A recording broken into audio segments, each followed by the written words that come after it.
فاستمعوا له وأنصتوا لعلكم ترحمون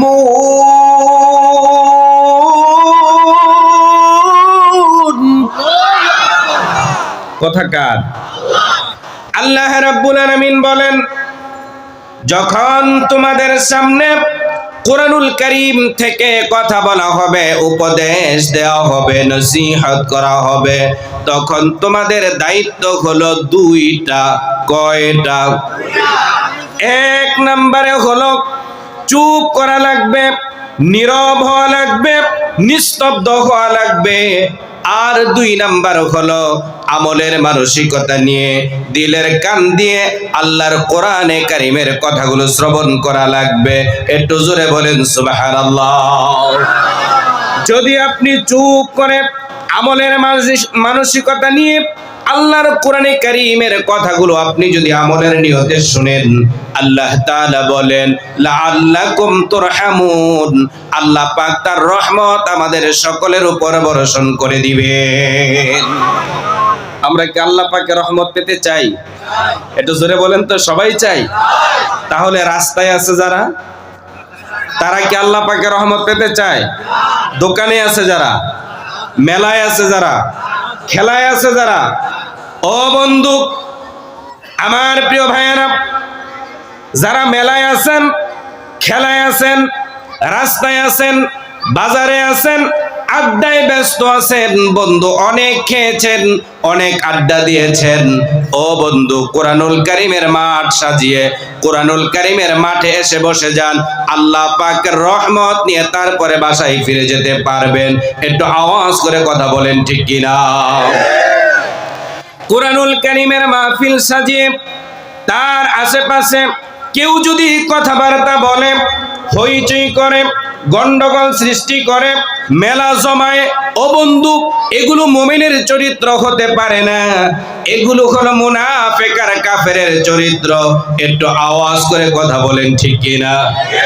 কথাটা ব্যক্তি রুহুল আমিন নাইমের নয়, আল্লাহ পাকের কোরআনুল কারীম জানায় وقال الذين كفروا لا تسمعوا لهذا القرآن والغوا فيه لعلكم تغلبون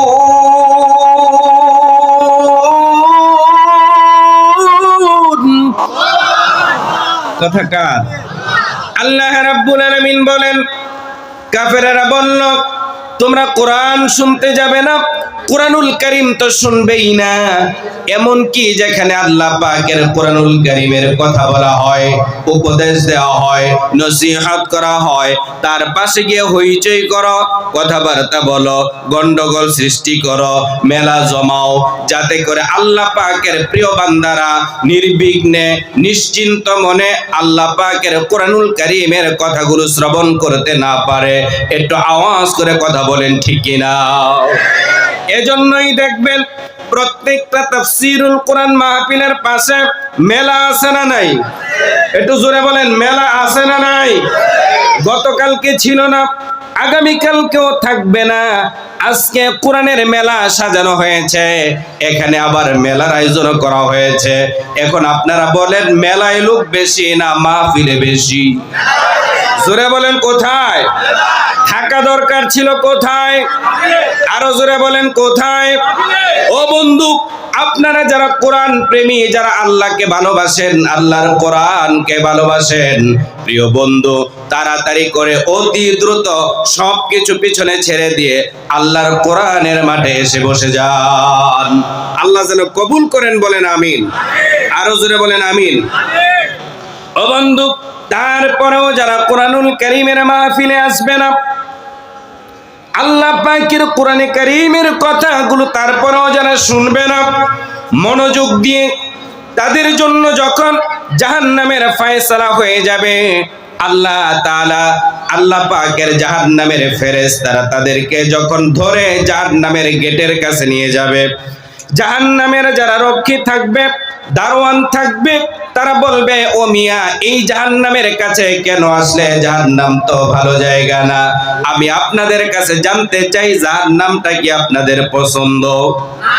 জোরে বলেন। যারা বলতে পারলেন না তাদের কাছে কি পছন্দ? তাহলে পছন্দ কোনটা? জোরে বলেন। এই জান্নাতের আশায় কোরআনের মাহফিল সাজানো, এই জান্নাতের আশায় বন্দর আলী দারুল কোরআন মডেল মাদ্রাসা তৈরি করা, এই জান্নাতের আশায় আজকে আপনারা দুলাবালির মধ্যে কোরআনের মাঠে বসে গেছেন। একটু আওয়াজ করে কথা বলতে হবে, ঠিক কিনা? ওই দিন তাদেরকে জিজ্ঞাসা করা হবে, আলাম ইয়াতিকুম নাদির, তোমাদের কাছে কি কোনো ভয় প্রদর্শনকারী আসে নাই? তখন ওই জাহান্নামীরা তারা বলবে, বন্দর আলী দারুল কোরআন মডেল মাদ্রাসার উদ্যোগে প্রতি বছর তাফসীরুল কোরআন মাহফিল সাজিয়ে দেশের শ্রেষ্ঠ মুফাসসিরদেরকে দাওয়াত করে এনে সামনে আল্লাহ পাকের কোরআনটা দিয়ে মানুষ জড়ো করে তারপরে আমাদেরকে আল্লাহ পাকের কোরআনুল কারীম থেকে কথাগুলো শোনাইয়াছিল। তারা সেদিন বলবে, ক্বালু বালা কদ জাআনা নাযীর, হ্যাঁ, আমাদেরকে আল্লাহ পাকের কোরআনুল কারীম থেকে আমাদেরকে জাহান্নামের শাস্তির কথা আর জান্নাতের সুসংবাদের কথা আমাদেরকে শোনানো হয়েছিল। একটু আওয়াজ করে কথা বলেন, ঠিক কিনা? ওই দিন এই জাহান্নামীরা বলবে, ফাকাযাবনা ওয়া কুলনা মা নাযালাল্লাহু মিন শাই, আর সেই দিন তারা বলবে, আমরা যারা নাকি কোরআনুল কারীম থেকে আমাদেরকে উপদেশ নসিহত শুনিয়েছিল, আমরা তাদের কথাগুলো যখন আমাদের সামনে বলতো তখন আমরা বলতাম আল্লাহ তাআলা এই ধরনের কোনো কথা বলে নাই। বক্তারা তারা নিজ থেকে বানিয়ে আল্লাহর কোরআনের আয়াতের সাথে নামে চালিয়ে দিয়েছিল। একটু আওয়াজ করে কথা বলতে হবে, ঠিক কিনা? ও বন্ধু, সেই দিন ওই জাহান্নামীরা বলবে, ওয়াকালু লাউ কুন্না নাসমাউ আও নাআকিলু মা কুন্না ফি আসহাবিস সাঈর।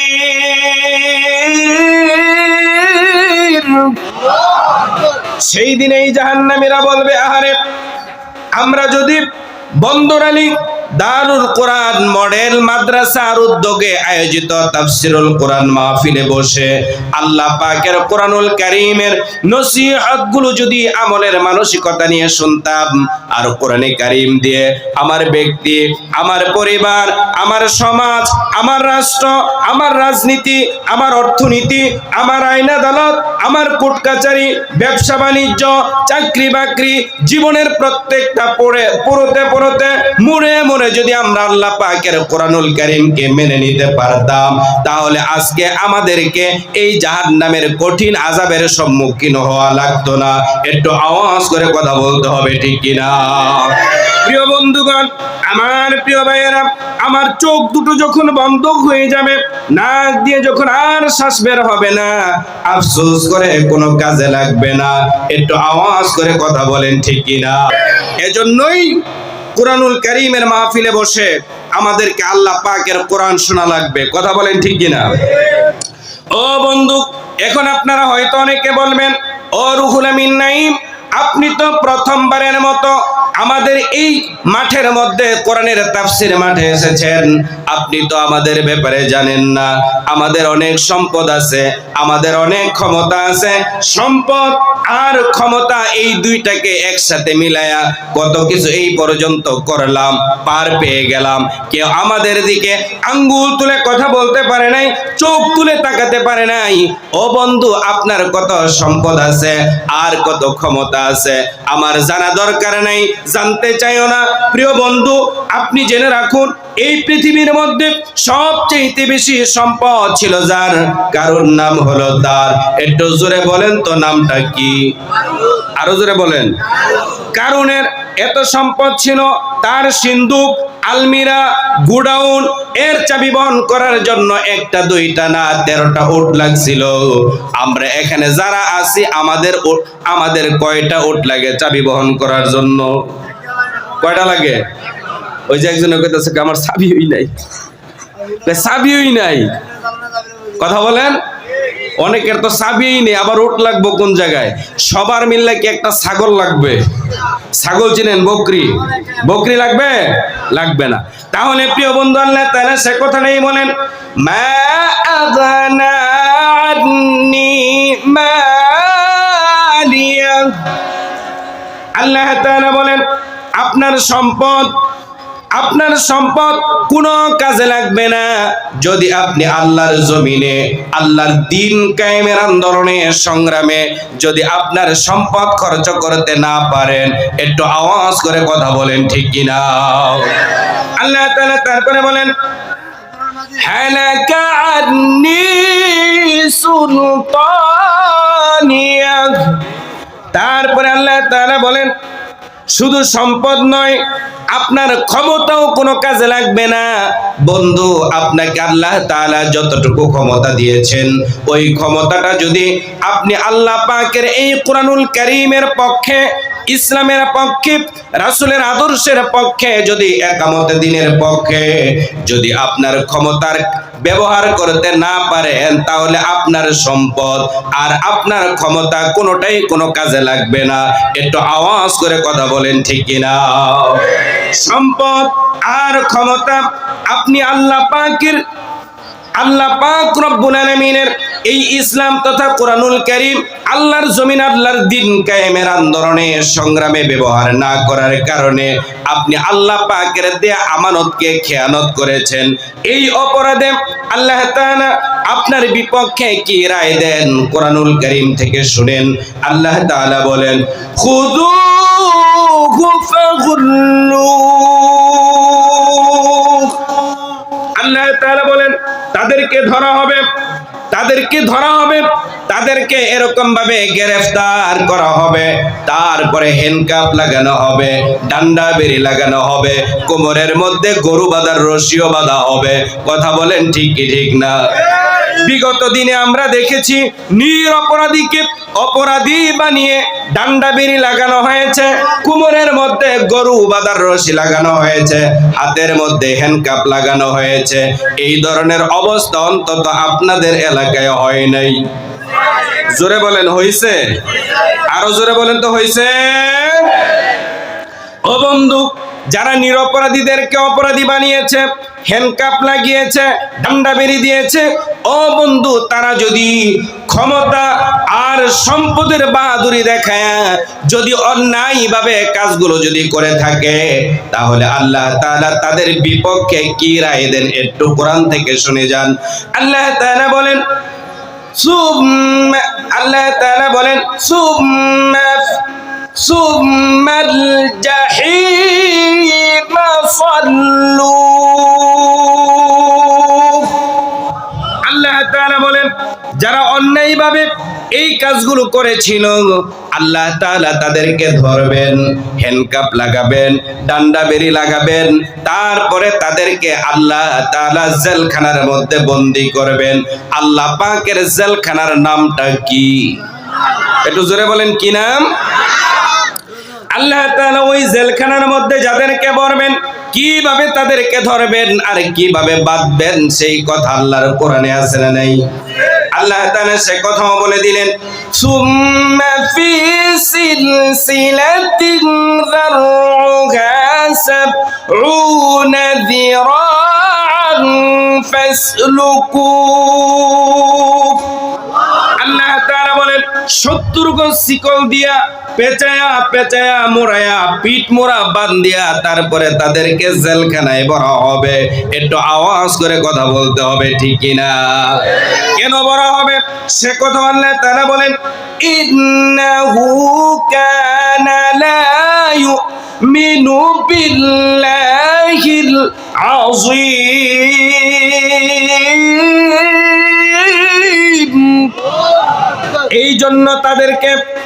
এই জন্য তাদেরকে গ্রেফতার করা হবে, হ্যান্ডকাপ লাগানো হবে, জেলখানায় বন্দি করা হবে, 70 গজ আগুনের বেরি শিকল দিয়া পেঁচায়া তারপরে বাঁধা হবে। কারণ হলো তারা আল্লাহ পাক রব্বুল আলামিনের এই কোরআনের বিধানের উপর তারা বিশ্বাস করতে পারে নাই। আল্লাহ পাকের এই কোরআনুল কারীমকে তাদের জীবন বিধান হিসাবে তারা মেনে নিতে পারে নাই। এই জন্য তারা জাতীয়তাবাদের দিকে দৌড়ায়, তারা সমাজবাদের দিকে দৌড়ায়, ধর্ম নিরপেক্ষতাবাদের দিকে দৌড়ায়।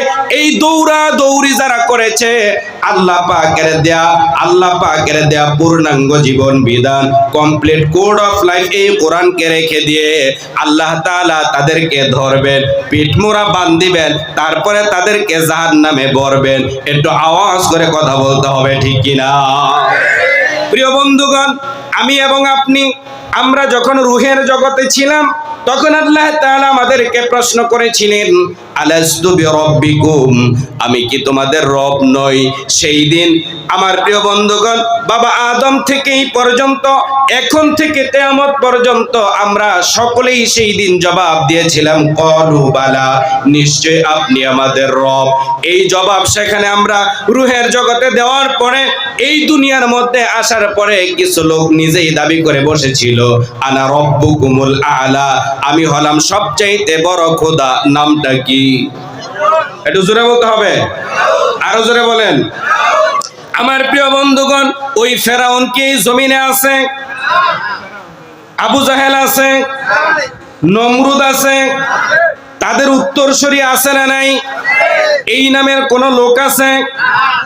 আমার প্রিয় বন্ধুগণ, তাদের উত্তরসূরি এই জমিনের মধ্যে আছে, এটাই বাস্তব সত্য কথা। কথা বলেন ঠিক কিনা? কিন্তু নাম অন্যটা ধারণ করেছে, কিন্তু রক্ত তাদেরটাই বহন করছে। একটু জোরে আওয়াজ করে কথা বলতে হবে, ঠিক কিনা? পৃথিবীতে কেউ স্থায়ী হয় না, হোক না সে ফিরাউন কি বানাম রুদ, কেউ ভবে চিরকাল রয় না, কেউ ভবে চিরকাল রয় না। পৃথিবীতে কেউ স্থায়ী হয় না, হোক না সে ফিরাউন কি বানাম রুদ, কেউ ভবে চিরকাল রয় না, কেউ ভবে চিরকাল রয় না। চলে যায় সব ছেড়ে যেতে হয়, মৃত্যু মানে না কোনো পরিচয়, ঠিক কিনা? চলে যায় সব ছেড়ে যেতে হয়, মৃত্যু মানে না কোনো পরিচয়। সব রাজা মহারাজা আর মহাবীর, সব রাজা মহারাজা আর মহাবীর, কাউকে সে অবকাশ দেয় না। পৃথিবীতে কেউ স্থায়ী হয় না, হোক না সে ফেরাউন কি বানাম রুদ, কেউ ভবে চিরকাল রয় না, কেউ ভবে চিরকাল রয় না। বলেন মারহাবা, আরো জোরে বলেন মারহাবা। প্রিয় বন্ধুগণ, আমি কুরআনুল কারীমের 114টা সূরার মধ্যে হতে 17 নম্বর সূরা আমি আপনাদের 17 নম্বর সূরা থেকে আমি আপনাদের সামনে 80 নম্বর আয়াতে কারিমা তেলাওয়াত করেছি। এই আয়াতটাকে সামনে নিয়ে কিছু কথা আপনাদের মাঝে বলে যেতে চাই। শুনতে রাজি আছেন নাকি ভাই? একটু জোরে বলেন তো, রাজি আছেন না নাই? প্রিয় বন্ধুগণ, আমার প্রিয় ভাইয়েরা, এই আয়াতের মাধ্যমে আমাদের প্রিয় নবীজি আল্লাহ পাকের কাছে দোয়া করেছিলেন 3টা বিষয়ে। কয়টা? জোরে বলেন। 1 নম্বরে আল্লাহ তাআলা, আপনি আমাকে নিরাপদে এখান থেকে বের করে নিয়ে যান। 2 নম্বরে দোয়া করেছিলেন, আয় আল্লাহ তাআলা, আপনার কোরআনের আপনার কোরআন দিয়ে সমাজ পরিচালনা করার জন্য নিরাপদ একটা ভূমি আমাকে দেন। আর 3 নম্বরে দোয়া করেছিলেন সুলতানান নাসিরা, আয় আল্লাহ তাআলা আপনি আমাকে নির্বাহী তথা রাষ্ট্র ক্ষমতাটা আপনি প্রদান করেন। একটু জোরে বলেন সুবহানাল্লাহ। এই হলো আয়াতের সংক্ষিপ্ত তরজমা।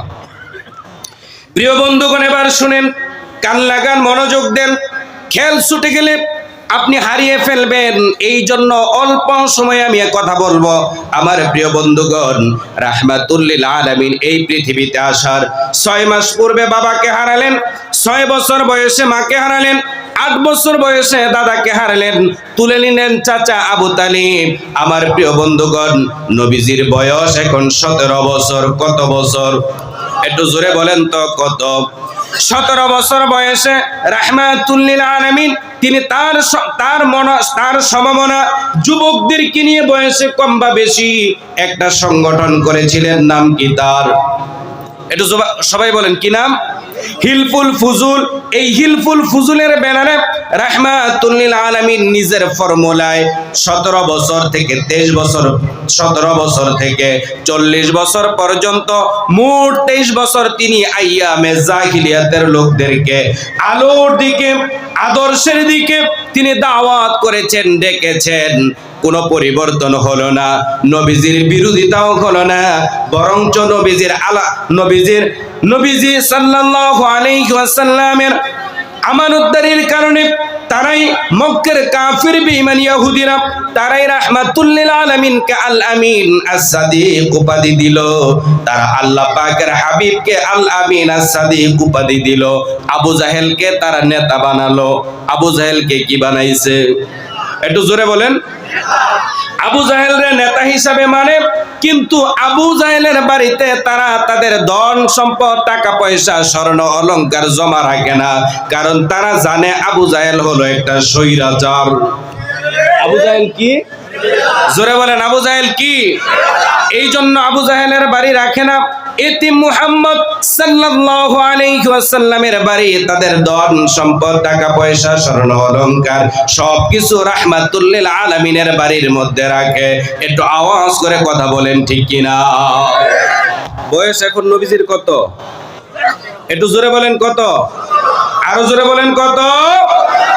নবীজি চিন্তা করতে লাগলেন, আরে আমি এই যুবকদেরকে, এই সমাজের লোকগুলোকে অন্ধকার থেকে আলোর পথে নিতে চাই।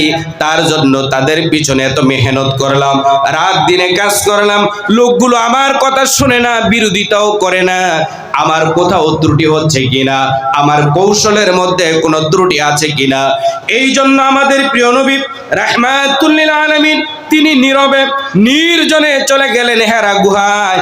সেখানে গিয়ে নবীজি ধ্যানে মগ্ন অবস্থায় তিনি চিন্তা করতে লাগলেন, এই যুবকদেরকে, এই সমাজের লোকগুলোকে কিভাবে ভালো বানা যায়, কিভাবে তাদের চরিত্রকে উত্তম করা যায়। এই জন্য নবীজি চিন্তা ফিকির করতে লাগলেন। আল্লাহ তাআলা নবীজির কাছে প্রথমবারের মতো ওহী নাজিল করলেন। জিবরাইল আলাইহিস সালাতু ওয়াস সালাম আসলেন, এসে বললেন, ইকরা বিসমি রাব্বিকাল্লাযী খালাক, খালাকাল ইনসানা মিন আলাক, ইকরা ওয়া রাব্বুকাল আকরাম, আল্লাযী আল্লামা বিল কলম, আল্লামাল ইনসানা মা লাম ইয়ালাম। একটু জোরে আওয়াজ করে বলেন সুবহানাল্লাহ। এইমাত্র নবীজির উপর কি অবতীর্ণ হলো? জোরে বলেন, ওহী অবতীর্ণ হয়েছে। এতদিন নবীজি নিজের ফর্মুলায় আর হিলফুল ফুজুলের ব্যানারে তিনি কাজ করছিলেন। এখন নবীজির উপর নবুয়ত কোরআনুল কারীম অবতীর্ণ হয়ে গেছে। এখন নবীজি নবুয়তের ব্যানারে আল্লাহ পাকের ফর্মুলায়, সুবহানাল্লাহ কন্যা। কার ফর্মুলা? কার ফর্মুলা? এতদিন কার ফর্মুলা ছিল? কথা বলতে হবে। এতদিন কার ফর্মুলা? নিজের ফর্মুলা। এখন কার ফর্মুলা? আল্লাহ পাকের ফর্মুলা। এতদিন ছিল হিলফুল ফুজুলের ব্যানার, এখন হলো নবুয়তের ব্যানার। একটু জোরে বলেন সুবহানাল্লাহ। আল্লাহ তাআলা বলে দিলেন, ইকরা বিসমি রাব্বিকাল্লাযী খালাক, খালাকাল ইনসানা মিন আলাক। হে নবী, আপনি পড়েন আপনার প্রভুর নামে, যিনি আপনাকে সৃষ্টি করেছেন। একটু জোরে বলেন সুবহানাল্লাহ। এর মাধ্যমে আল্লাহ তাআলা যেন বুঝাতে চাইলেন, নবী হে, আপনি আল্লাহ পাকের নামে আল্লাহ পাকের পরিকল্পনায় কাজ করুন, এতদিন আপনি যা চেয়েছিলেন তা হয়ে যাবে। সুবহানাল্লাহ বলেন। এতদিন আপনি যা চেয়েছিলেন তা হয় নাই, আপনি আল্লাহ পাকের পরিকল্পনায়, আল্লাহ পাকের ফর্মুলায় আপনি কাজ করেন। একটু জোরে বলা যাবে কি সুবহানাল্লাহ? নবীজি এখন কার ফর্মুলায় কাজ করেন? আমার কথা কি এতটুকু বুঝতে পেরেছেন? নবীজির নবুয়তের বয়স ছিল কত? বলেন না বাবা, কত? 23 বছর নবুয়তের বয়স 23 বছর ছিল। এর মধ্যে ক এবং খ, ক ছিল মক্কা, খ ছিল দুইটা ভাগ। এখানে ক এবং খ, মক্কায় ছিল 13 বছর, মদিনায় ছিল 10 বছর। এতটুকু কি বুঝতে পেরেছেন? এবার সামনে আসি। এবার আমার নবীজি কাজ করছেন কার ফর্মুলায়? জোরে কোন? আল্লাহ পাকের ফর্মুলায় কাজ করেছেন। গ্যারান্টি আল্লাহ নিজে দিলেন। আল্লাহ তাআলা বলেন, ওয়া মা ইয়ানতিকু আনিল হাওয়া ইন হুয়া ইল্লা ওয়াহয়ুন ইউহা। আল্লাহ তাআলা গ্যারান্টি দিয়ে বলেন, আমার নবী নফসের প্রবৃত্তির অনুসরণ করে নবীজি নিজ থেকে কোনো কথা বলেন না। আমি আল্লাহ কুরআনুল কারীমের এই ওহীর মাধ্যমে যা জানায়া দেই, নবীজি সে মোতাবেক জমিনের মধ্যে আল্লাহ পাকের পরিকল্পনায় তিনি কাজ করেন। বলেন সুবহানাল্লাহ। নবীজি কার ফর্মুলায় কাজ করছেন? কার ফর্মুলায়? প্রিয় বন্ধুগণ, কথাগুলো ভালো করে বুঝেন। মক্কাতে কাজ করলেন 13 বছর। 13 বছর কাজ করতে গিয়ে 100 বা 150 লোক মাত্র ঈমান এনেছে, কিন্তু বিরোধিতা আছে না নাই? বিরোধিতা এতটাই ছিল, নবীজি বিরুদ্ধে এতটাই বিরোধিতা ছিল, তার চলার পথের মধ্যে কাটা বিছায়া দিতেন, গলার মধ্যে কাপড় পেঁচিয়ে জমিনের মধ্যে আছাড় দিয়ে ফেলে দিয়েছেন, নবীজির উপর পাথর নিক্ষেপ করেছেন, দান দান মুবারক শহীদ হয়েছে, নবীজির শরীর থেকে রক্ত ঝরেছে। নবীজি নামাজের জন্য সিজদায় গেলেন, পচা উটের নারী বুড়িগুলো এনে নবীজির মাথার উপর চাপিয়ে দিয়েছেন। একটু জোরে আওয়াজ করে কথা বলেন, ঠিক কিনা? কেন? নবীজি কি তাদের পাকনা ধানের খেতে মালাই দিয়েছেন? তাদের প্লেটের খাবার কি টেনে নিয়ে গেছেন? তাহলে কেন? এই জন্য নবীজি এতদিন নিজের ফর্মুলায় কাজ করছেন, কাজ হয় না। এখন আল্লাহ পাকের ফর্মুলায় কাজ করছেন, যখন বিরোধিতা শুরু হয়ে গেছে ঠিক তখন। একটু আওয়াজ করে কথা বলেন, ঠিক কিনা? এই জমিনের মধ্যেও যারা আল্লাহ পাকের জমিনে আল্লাহর দ্বীন কায়েমের জন্য, এই কোরআনুল কারীমের সমাজ ব্যবস্থা কায়েম করার জন্য যারা কাজ করে, তাদের বিরুদ্ধে এরকম ভাবে বিরোধিতা আছে না নাই? জোরে বলতে হবে, আছে না নাই? শুধু বিরোধিতা না, তাদের বিরুদ্ধে মামলা আছে, জেল আছে, জরিমানা আছে, ফাঁসির মঞ্চে পর্যন্ত তারা নাজরানা দিয়েছে। কথা বলতে হবে, ঠিক কিনা? প্রিয় বন্ধুগণ, আপনি কোন দলের রাজনীতি করেন, কোন দলের রাজনীতি আপনি করবেন? আপনি রাজনীতি করবেন সেই দলের, যেই দল আল্লাহর কোরআন দিয়া আল্লাহ পাকের এই কোরআনকে পার্লামেন্টে নিতে চায়, এই কোরআন দিয়া সমাজ চালাতে চায়। কথা বলেন, ঠিক কিনা? আমার প্রিয় বন্ধুগণ, আপনি কোন নেতার পিছনে দৌড়ান, যেই নেতা নিজেও নামাজ পড়ে না, নামাজের কথা আপনাকেও বলে না? কথা বলেন, ঠিক কিনা? আপনার আমার উচিত হলো সেই নেতার পিছনে দৌড়ানো, যেই নেতা নিজে 5 ওয়াক্ত নামাজ পড়ে, মাসে 30 দিনে 150 ওয়াক্ত নামাজের হিসাব যেই নেতা নেয়, 2-4-5 ওয়াক্ত নামাজ যদি ছুটে যায়, কেন ছুটলো তার কৈফিয়ত যেই নেতা জিজ্ঞাসা করে, যেই দলের কর্মীরা জিজ্ঞাসা করে, ঠিক সেই দলের রাজনীতি করা লাগবে। কথা বলতে হবে, ঠিক কিনা? নারে তাকবীর, নারে তাকবীর। ইসলামের শত্রুরা হুঁশিয়ার সাবধান। নারে তাকবীর।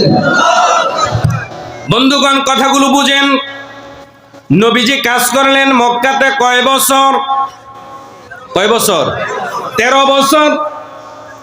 এক যুগ পার হয়ে গেল, প্রায় 12 বছর পার হয়ে গেল। নবীজির প্রিয়তমা 25 বছরের জীবন সঙ্গিনী মা খাদিজাতুল কুবরা রাদিয়াল্লাহু তাআলা আনহা তিনি ইন্তেকাল করলেন। নবীজির দাদা ইন্তেকালের পরে নবীজির যেই চাচা আবু তালেব, যিনি সব সময় নবীজিকে চোখে চোখে রেখেছেন, পাহারা দিয়ে রেখেছেন, ওই চাচা 2 মাসের ব্যবধানে 2 জন লোক নবীজির মারা গিয়েছেন। নবীজি বড়ই চিন্তায় পড়ে গেলেন, তার মনটা ভারী হয়ে গেল। আল্লাহ তাআলা হয়তো চিন্তা করলেন ফেরেশতাদের মাধ্যমে তার মনটা শান্ত করা যাবে না, তাই তো আল্লাহ তাআলা আমাদের প্রিয় নবীকে আপন কুদরতে আল্লাহ তাআলা মেরাজের মধ্যে আল্লাহ পাকের দরবারে নিয়ে গেলেন। বলেন সুবহানাল্লাহ, আরো জোরে বলেন সুবহানাল্লাহ। এতটুকু কি বোঝা গেছে? জোরে বলেন, এতটুকু কি বুঝতে পেরেছেন? আমার প্রিয় বন্ধুগণ, আমার প্রিয় ভাইয়েরা, রাসূল করিম সাল্লাল্লাহু আলাইহি ওয়াসাল্লাম তিনি যখন মক্কা মুআজ্জমায় কাজ করতেছিলেন, চাচা আবু তালেবের মাধ্যমে রাহমাতুল লিল আলামিনকে প্রস্তাব দেওয়া হয়েছিল, ও মুহাম্মদ, চাচা বাতিজার মধ্যে দ্বন্দ্ব রেখে কোনো লাভ নেই, আসো একটা মীমাংসা করে ফেলি। তুমি যদি আমাদের দেশের প্রেসিডেন্ট হতে চাও তোমাকে বানিয়ে দেওয়া হবে। তুমি যদি সবচাইতে বেশি ধন সম্পদের মালিক হতে চাও তোমার পায়ের গোড়ায় এনে ছেড়ে দেওয়া হবে। তুমি যদি মক্কার সবচাইতে সুন্দরী রমণীকে বিবাহ করতে চাও তাহলে স্বর্ণ অলংকার জেওর কাপড় দেনমোহর তোমার কিছুই দেওয়া লাগবে না, আমরাই ব্যবস্থা করব। আর তুমি যদি সুস্বাস্থ্য চাও তাহলে আমাদের দেশের সবচেয়ে ভালো ডাক্তারটাও তোমার জন্য নিয়োগ করা হবে। আমার প্রিয় ভাইয়েরা, আমাদের প্রিয় নবী রাহমাতুল লিল আলামিন তিনি কি বলেছিলেন? তিনি কি কবুল করছিলেন? জোরে বলেন, তিনি কবুল করছিলেন? নবীজি তো প্রত্যাখ্যান করলেন। নবীজি বললেন, এগুলো তোমাদের দ্বারা দেওয়া সম্ভব। আকাশের ওই চন্দ্র আর সূর্যটা যদি আমার 2 হাতে এনে দুটি তুলে দাও তারপরেও তোমাদের প্রস্তাবকে মেনে নেওয়া সম্ভব নয়। নবীজি তাদের প্রস্তাবকে প্রত্যাখ্যান করলেন। একটু আওয়াজ করে কথা বলেন, ঠিক কিনা? এখানে একটা কথা বলে দেই, সেটা হলো এই, ওই সময় নবীজি যদি ইচ্ছে করতেন প্রেসিডেন্ট হতে পারতেন কিনা? সুযোগ ছিল কিনা? নবীজি প্রেসিডেন্ট হলেন, আবু জাহেল প্রধানমন্ত্রী, উতবা যোগাযোগ মন্ত্রী, সাহেবা পররাষ্ট্রমন্ত্রী, এরকম ভাবে আবু লাহাব স্বরাষ্ট্রমন্ত্রী। কথা বলেন, মক্কার কাফির আর মুনাফিক দ্বারা পুরা ক্যাবিনেট ভরে গেল। রাসূল কি সেখানে আল্লাহ পাকের এই কোরআনের সমাজ ব্যবস্থা চালু করতে পারতেন? পারতেন? পারতেন না। এই জন্য রাহমাতুল লিল আলামিন প্রত্যাখ্যান করলেন। আমার প্রিয় বন্ধুগণ, রাহমাতুল লিল আলামিন তিনি যখন প্রত্যাখ্যান করলেন, এবার নবীজিকে হত্যা করার জন্য যেহেতু চাচা নাই আর প্রিয়তমা স্ত্রী খাদিজা রাদিয়াল্লাহু তাআলা আনহাও নাই, এই 2টা লোক থাকার কারণে নবীজির উপর তারা শারীরিকভাবে হত্যা করার জন্য পরিকল্পনা করলেও আগাতে পারে নাই, তারা পাহারা দিয়ে রেখেছেন। এবার তো এই 2 জন নাই, নবীজির ঘরের চতুর্পাশে এসে কাফের বেঈমানেরা এবার তারা পাহারা বসালো। নবীজিকে বের হলেই হত্যা করা হবে। একটু আওয়াজ করে কথা বলতে হবে, ঠিক কিনা? কেউ কেউ বলতেছে যে আব্দুল্লাহর পোলা মুহাম্মদের এই রাত্রিবেলা মারবা, রাত্রিবেলা মারলে তো মানুষ আমাদেরকে কাপুরুষ বলবে। কি বলবে? জোরে বলেন, আমাদেরকে কাপুরুষ বলবে। আবু জাহেল কয়, তাই নাকি? হ্যাঁ, আমাদেরকে তো কাপুরুষ বলা হবে। কয়, তাহলে কি করা লাগবে? কয়, দিন হোক, সূর্য উঠুক, তারপরে দেখা যাবে তাকে কি করা যায়। যেই পরিকল্পনা সেই মোতাবেক কাজ। তারা এরকম ভাবে রাহমাতুল লিল আলামিনের ঘরের চতুর্পাশে দাঁড়ানো। হযরতে জিবরাইল আলাইহিস সালাতু ওয়াস সালাম তিনি আসলেন, এসে নবীজিকে বললেন, ইয়া রাসূলুল্লাহ, এখনই আপনাকে বের হতে হবে, সফরে যাওয়া লাগবে, অর্থাৎ আপনাকে হিজরতে যাওয়া লাগবে মক্কা থেকে মদিনায়। একটু জোরে বলেন না সুবহানাল্লাহ। ওই যে আয়াতের অর্থ মনে আছে? আল্লাহ পাকের কাছে দোয়া করছিলেন, আয় আল্লাহ তাআলা, আমাকে আপনি নিরাপদে বের করে নেন। দোয়া করছিলেন কয়টা? দোয়া করছেন? 1 নাম্বার দোয়া করছেন, আমাকে নিরাপদে বের করে নেন। নবীজি এবার নিরাপদে বের হচ্ছেন কিভাবে দেখেন। নবীজিকে জিবরাইল আলাইহিস সালাতু ওয়াস সালাম এসে যখন বললেন, নবীজি এক মুষ্টি বালু হাতের মধ্যে নিয়ে শাহওয়াতুল উজু পরে ফু দিয়ে তিনি ছেড়ে দিলেন। নবীজি ছাড়লেন একদিকে, আর আল্লাহ তাআলা এই বালুগুলো চতুর্দিকে যারা কাফের বেঈমানেরা ছিল তাদের প্রত্যেকের চোখের মধ্যে ঢুকাই দিয়েছেন। এই দায়িত্ব কে পালন করছেন? প্রিয় বন্ধুগণ, আমাদের দেশের বালু তো চিকন। আপনারা যারা আরবে গিয়েছেন, মক্কায় গিয়েছেন, মদিনায় গিয়েছেন, ওই দেশের বালু কি আমাদের মতো চিকন না আরেকটু মোটা? আমাদের মতো নরম না আরেকটু ধারালো? আরেকটু ধারালো। ওই বালু যখন চোখের মধ্যে ঢুকলো, আপনাদের চোখের মধ্যে বালু ঢুকলে কি করবেন? একটু দেখান না, দেখান কি করবেন? এই যে চোখ এরকম ভাবে ডলে, তারপরে এটা পরিষ্কার করার চেষ্টা করবেন, ঠিক কিনা? আমার প্রিয় বন্ধুগণ, কাফিরদের হাতের মধ্যে আছে তরবারি, বালুর মধ্যে গেরে এইবার তারা চোখ পরিষ্কার করে এইভাবে চোখ পরিষ্কার করে যখন রাহমাতুল্লিল আলামিন নিরাপদে তাদের সামনে দিয়ে বের হয়ে গেলেন, ঠিক তখন বলেন সুবহানাল্লাহ। আরো জোরে বলেন সুবহানাল্লাহ। দোয়া কবুল হয়েছে কয়টা? জোরে বলেন কয়টা? 2 নাম্বার, রাহমাতুল্লিল আলামিন চলে গেলেন মদিনায়। মদিনায় রাহমাতুল্লিল আলামিন চলে গেলেন, সেখানে এই কোরআনুল কারীমের দাওয়াতি কাজ তিনি নির্বিঘ্নে নিশ্চিন্ত মনে বিনা বাধায় তিনি দায়িত্ব পালন শুরু করে দিলেন। একটু জোরে বলা যাবে কি সুবহানাল্লাহ? কয় বছর পালন করলেন? তাহলে নিরাপদে দাওয়াতের জায়গা পেয়ে গেছেন কিনা? দোয়া কবুল হয়েছে কয়টা? জোরে বলেন কয়টা? 3 নাম্বার, নবীজি দোয়া করেছেন সুলতানাত নাসিরা, আয় আল্লাহ তাআলা সুলতানাত নাসিরা, আয় আল্লাহ তাআলা মিল্লাদুনকা সুলতানাত নাসিরা, আয় আল্লাহ তাআলা আপনি আমাকে নির্বাহী তথা রাষ্ট্র ক্ষমতা আপনি আমাদেরকে প্রদান করেন। একটু জোরে বলা যাবে কি সুবহানাল্লাহ? এবার নবীজি মদিনার রাষ্ট্রপ্রধান। দোয়া কবুল হয়েছে কয়টা? কথা কি বুঝতেছেন? আমি কিন্তু আমার সময় বেঁধে দেওয়া হয়েছে, এই জন্য কথাগুলো এরকম ভাবে টেনে নিয়ে যাচ্ছি। নবীজি 3টা দোয়া করেছেন, 3টা দোয়াই কবুল হয়েছে না হয় নাই? জোরে বলতে হবে, হয়েছে না হয় নাই? বন্ধুগণ, এবার একটু খেয়াল করেন, এই দোয়া যখন কবুল হয়ে গেল, নবীজি নির্বিঘ্নে যখন এরকম ভাবে তিনি যখন নির্বাহী ক্ষমতা পেয়ে গেলেন, কোরআন দিয়ে যখন তিনি সমাজ ব্যবস্থা চালু করে দিলেন, অবস্থাটা কিরকম হলো একটু লক্ষ্য করেন।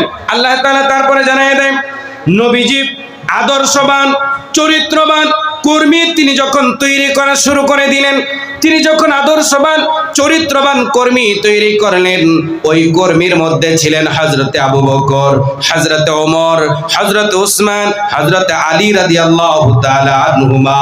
এই ধরনের বড় বড় সাহাবী নবীজির দলের কর্মী ছিলেন। একটু জোরে আওয়াজ করে কথা বলেন, ঠিক কিনা? এই কর্মী বাহিনী যখন তৈরি হয়ে গেল, এবার আল্লাহ পাক রব্বুল আলামিন রাহমাতুল্লিল আলামিনকে জানিয়ে দিলেন, কুল জাআল হক ওয়া যাহাকাল বাতিল ইন্নাল বাতিলা কানা যাহুকা। আল্লাহ রাব্বুল আলামিন রাহমাতুল্লিল আলামিনকে জানিয়ে দিলেন, নবী গো, সত্য এসে গেছে, মিথ্যা বিলুপ্ত হয়েছে, মিথ্যা পালায়ে গেছে। একটু জোরে আওয়াজ করে কথা বলেন, ঠিক কিনা? আরো জোরে কোন? আমার প্রিয় বন্ধুগণ, 5ই আগস্টের পূর্বের অবস্থাটা একটু সামনে এনে দেখেন, কিরকম ভাবে আমাদের মাথার উপর চেপে বসেছিল। কোন আন্দোলন, কোন দল, কেউ তাকে কিছু করতে পারে না।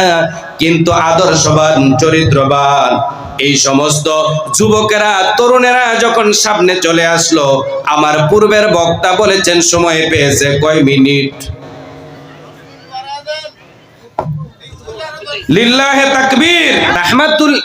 তাহলে আপনারা যা দেখলেন যে 5ই আগস্টের পূর্বে যখন বৈষম্য বিরোধী ছাত্ররা, তরুণ আদর্শবান চরিত্রবান যুবক আর তরুণরা যখন সামনে চলে আসলো, 17 বছর আমাদের উপর যেরকম চেপেছিল যে পাথরটা, এই পাথর সরে যাওয়ার জন্য সময় পেয়েছিল কয় মিনিট?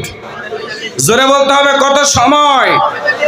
বন্ধুগণ, আমার প্রিয় ভাইয়েরা, একটু লক্ষ্য করেন, এই দেশের প্রখ্যাত মুফাসসির শহীদ আল্লামা দেলোয়ার হোসেন সাইদি সাহেব তিনি বলেছিলেন, তোমরা যারা আমাদেরকে রাজাকার বলো, তোমরা যারা আমাদেরকে মৌলবাদ বলো, আমরা আছি মূলে, আর তোমরা যারা মৌলবাদ বলো তোমরা আসো আগায়। আমরা গোড়ায় থেকে এমন ঝাঁকুনি দিব, দিল্লি গিয়া পড়বা। পড়ছে কোথায়? জোরে বলেন, কোথায় পড়ছে? শহীদ আল্লামা দেলোয়ার হোসেন সাইদি সাহেব তিনি আরো বলেছিলেন, এমন একটা সময় আসবে পালানোর জন্য ইঁদুরের গর্তও খুঁজে পাবে না। পেয়েছে? জোরে বলেন, পেয়েছে? আমার প্রিয় বন্ধুগণ, আমাদের প্রিয় মুফাসসির শহীদ আল্লামা দেলোয়ার হোসেন সাইদি সাহেব তিনি তার সবগুলো কথা বলেছে, আমরা দেখেছি, কিন্তু একটা জিনিস এখনো দেখতে পাই নাই।